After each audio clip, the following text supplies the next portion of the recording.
হয়েছে।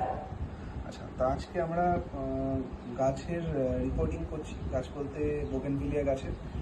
অলরেডি দেখতেই পাচ্ছেন আপনারা 1 2 3 4 5টা রিপোর্টিং হয়েছে। কালকেও বেশ কিছু গাছের রিপোর্টিং আমরা করেছি। তো বন্ধুরা বা ভিউয়ার্সরা যারা এই ভিডিওটা দেখছো বা পরবর্তীকালে যখন দেখবে, চ্যানেলে আসবে, তাদের জন্য একটা ছোট্ট হেল্প বা তাদের জন্য একটা ছোট্ট সাজেশন যে তোমরা যখন যারা নতুনভাবে এই বাগানের লাইনে আসছো, কীভাবে তোমরা গাছ রিপোর্টিং করবে তোমাদের সুবিধার জন্য। আমিও এই লাইনে একদমই নতুন। আমি যে করছি সেটা যে একদম পুরোপুরি 100% ঠিক সেটাও না, বাট আমারও দেখে শেখা আরও অনেক যারা অভিজ্ঞ বাগানি আছেন বা নার্সারির বন্ধুরা যারা আছেন তাদের কাছ থেকে দেখে শেখা।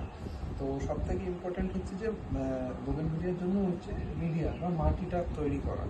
এই যে এখানে মাটিটা দেখতে পাচ্ছ তোমরা, ঠিক আছে? এই মাটিটা কিন্তু দেখো, এটা কিন্তু দোআঁশ মাটি, ঠিক আছে? এটা কিন্তু এঁটেল মাটি নয়। অনেকেই যারা যে ভুলটা করে থাকো সেটা হচ্ছে যে বাগানে বা গার্ডেন সয়েলে যেটা থাকে সেই মধ্যেই টবের মধ্যে ঢেলে গাছটাকে পুঁতে দাও। এটা কিন্তু নয়। এই মাটির পুরো একদম কিন্তু ঝুরঝুরে, ঠিক আছে? এর মাটির মধ্যে কিন্তু একদম জল দাঁড়াবে না।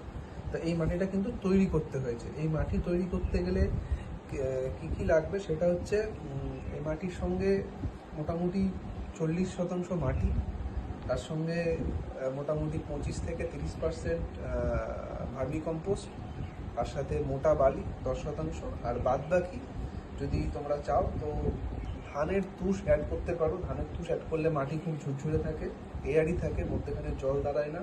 স্যাঁতস্যাঁতে ব্যাপার যেটা হয় সেটা হয় না, রুট পচে যাওয়ার বা শিকড় পচে যাওয়ার যে ব্যাপারটা সেটা সব থেকে কম থাকে, যেটা বোগেনভিলিয়ার সব থেকে বড় একটা রোগ, জল দাঁড়িয়ে গেলে শিকড়ে। আর তার মধ্যে এখন বর্ষাকাল, যেহেতু আমরা রিপোর্টিং করছি, সেই জন্য আমাদের মাটিটাকে খুব ভালো রাখতে হবে যাতে মাটিতে কোনোভাবেই জল না দাঁড়ায়।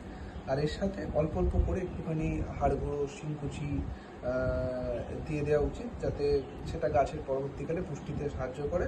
আর খুব সামান্য নিমখোল দেবেন, ঠিক আছে? তো এই মাটিটাকে আমরা তৈরি করেছি কালকে।